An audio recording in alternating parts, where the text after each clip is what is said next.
15. Controle a dinâmica. Forçando estratégias. As pessoas estão constantemente lutando para controlar você, fazer você agir segundo o que interessa a elas, mantendo a dinâmica nos termos delas. A única maneira de se impor é tornar seu jogo pelo controle mais inteligente e insidioso. Em vez de tentar dominar todos os movimentos do adversário, trabalhe para definir a natureza do relacionamento em si. Transfira o conflito para o terreno de sua escolha, alterando o ritmo e riscos segundo sua conveniência. Manobre para controlar a mente de seus adversários, mexendo com suas emoções e forçando-os a cometer erros. Se necessário, deixe que sintam que estão no controle para que baixem a guarda. Se você controlar a direção e a estrutura geral da batalha, o que eles fizerem será a seu favor. A arte do controle absoluto. Controle é um problema em todos os relacionamentos. É da natureza humana abominar os sentimentos de impotência e lutar pelo poder. Sempre que duas pessoas ou grupos interagem, existe uma constante manobra entre eles para definir o relacionamento, para determinar quem tem o controle sobre isto ou aquilo. Esta guerra de vontades é inevitável. Sua função como estrategista é dupla. Primeiro, reconhecer a luta pelo controle em todos os aspectos da vida, e jamais se deixar convencer por quem diz não estar interessado em controlar. Quase sempre estes tipos são os mais manipuladores de todos. Segundo, dominar a arte de movimentar o outro lado como peças em um tabuleiro de xadrez, com propósito e direção. Esta arte foi cultivada pelos generais e estrategistas militares mais criativos em todas as épocas. Guerra é, acima de tudo, uma luta para se saber quem é capaz de controlar melhor as ações do outro lado. Gênios militares como Aníbal, Napoleão e Erwin Rommel descobriram que a melhor maneira de conquistar o controle é determinar o ritmo, a direção e a forma geral da guerra em si.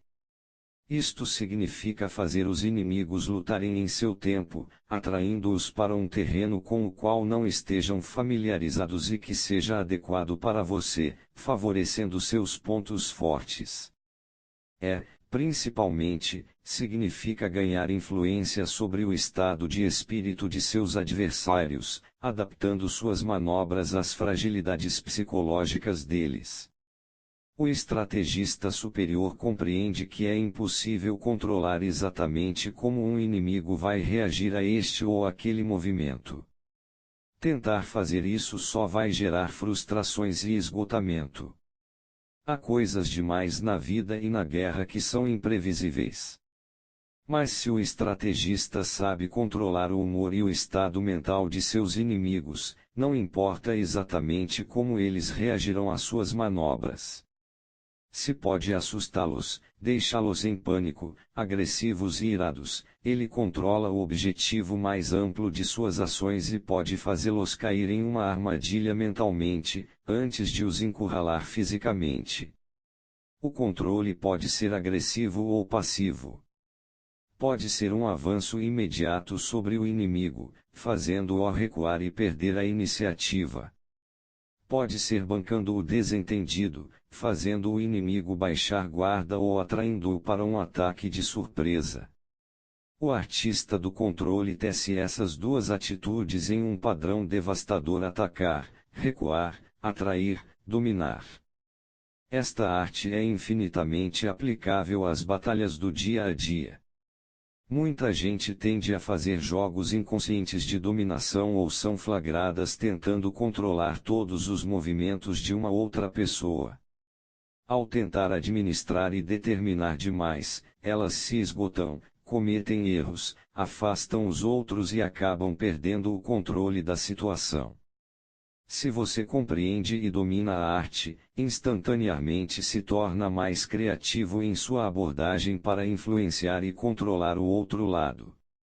Ao determinar o estado de espírito das pessoas, o ritmo segundo o qual elas devem se mover, os riscos envolvidos, você descobre que quase tudo que as pessoas fazem em reação às suas manobras se encaixará na dinâmica geral que você estruturou. Elas podem saber que estão sendo controladas, mas estão impotentes para lutar contra isso ou talvez se movam na direção que você deseja sem perceberem. Esse é o controle absoluto. A seguir temos os 4 princípios básicos da arte. Mantê-los na expectativa. Antes que o inimigo faça um movimento, antes que o acaso ou as ações inesperadas de seus adversários possam arruinar seus planos, você faz um movimento agressivo para tomar a iniciativa. Você então mantém uma pressão implacável, explorando ao máximo esta momentânea vantagem. Você não espera que surjam oportunidades, você as faz acontecer. Se você é o lado mais fraco, isto com frequência mais do que nivela a quadra. Manter seus inimigos na defensiva e no modo de reação terá um efeito desmoralizador sobre eles. Transferir o campo de batalha. É natural que o inimigo queira lutar contra você em um terreno familiar. Terreno neste sentido quer dizer todos os detalhes da batalha, a hora e o lugar, o motivo exatamente da luta, quem está envolvido nela e daí por diante. Ao transferir com sutileza seus inimigos para lugares e situações com os quais não estão familiarizados, seus adversários se verão lutando nos termos definidos por você. Forçar erros.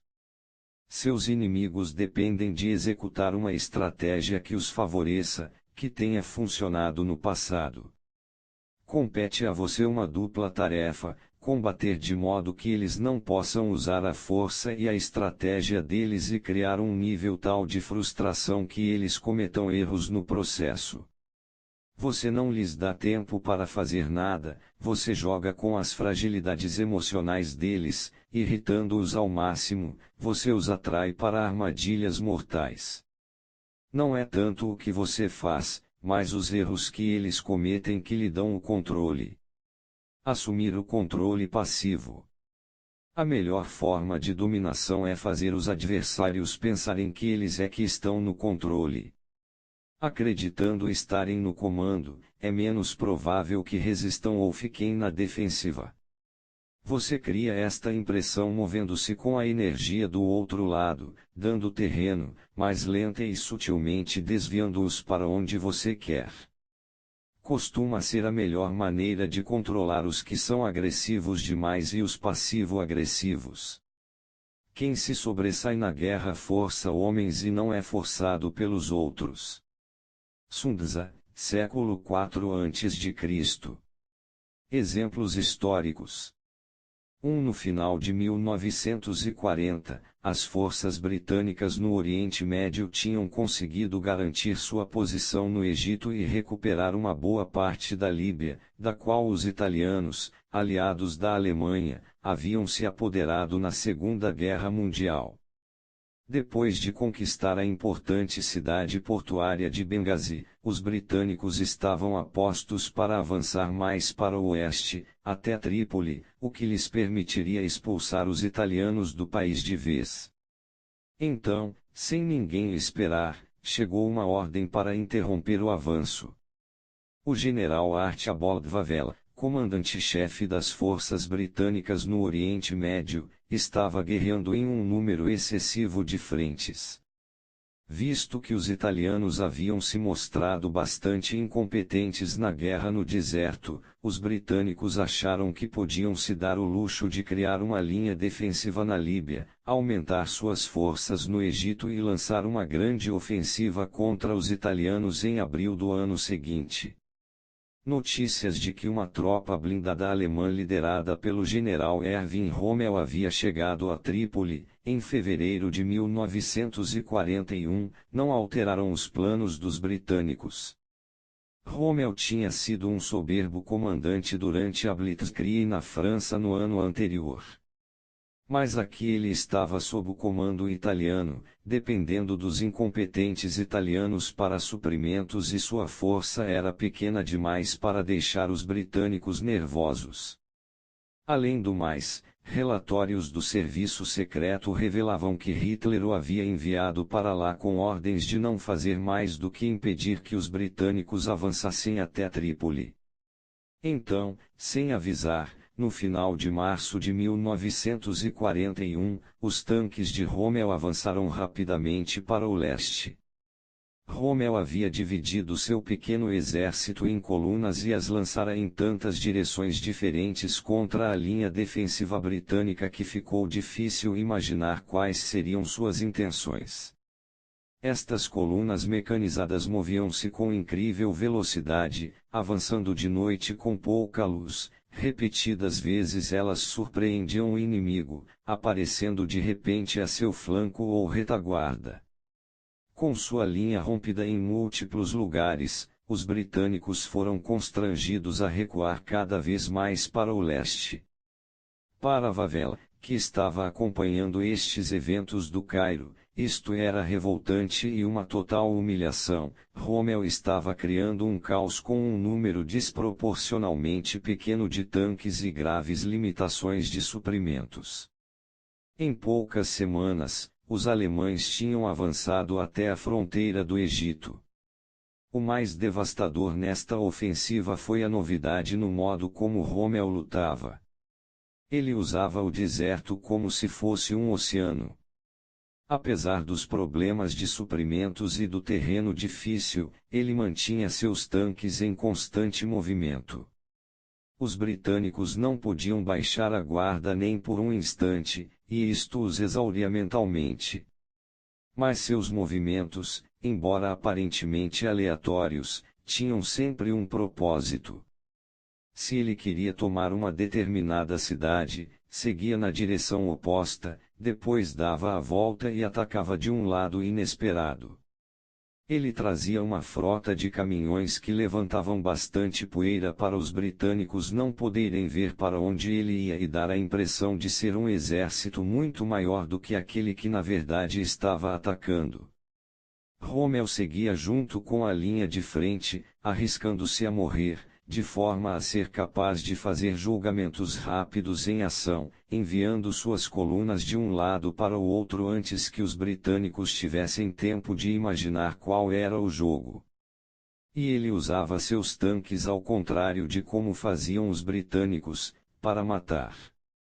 Em vez de fazê-los avançar para abrir buracos nas linhas inimigas, ele enviava seus tanques mais fracos, em seguida os fazia recuar ao primeiro contato. Os tanques britânicos invariavelmente engoliam a isca e saíam em perseguição, levantando eles mesmos tanta poeira nisso que não viam que estavam correndo direto para uma linha de artilharia antitanques alemã. Uma vez eliminado um número suficiente de tanques britânicos, Rommel avançava de novo, causando uma grande confusão por trás das linhas britânicas. Mantidos constantemente na expectativa, forçados a tomar decisões rápidas em reação aos movimentos de Rommel, os britânicos cometiam erros sem fim. Sem saber onde ele poderia aparecer em seguida, ou de onde viria, eles espalhavam suas forças por áreas perigosamente vastas. Não demorou muito e a simples menção de que uma coluna alemã se aproximava, Rommel no comando, os britânicos abandonavam suas posições, mesmo sendo mais numerosos do que os alemães. No final, o único obstáculo para Rommel foi a obsessão de Hitler com a Rússia, deixando-o sem os suprimentos e reforços de que precisava para conquistar o Egito. Interpretação: foi assim que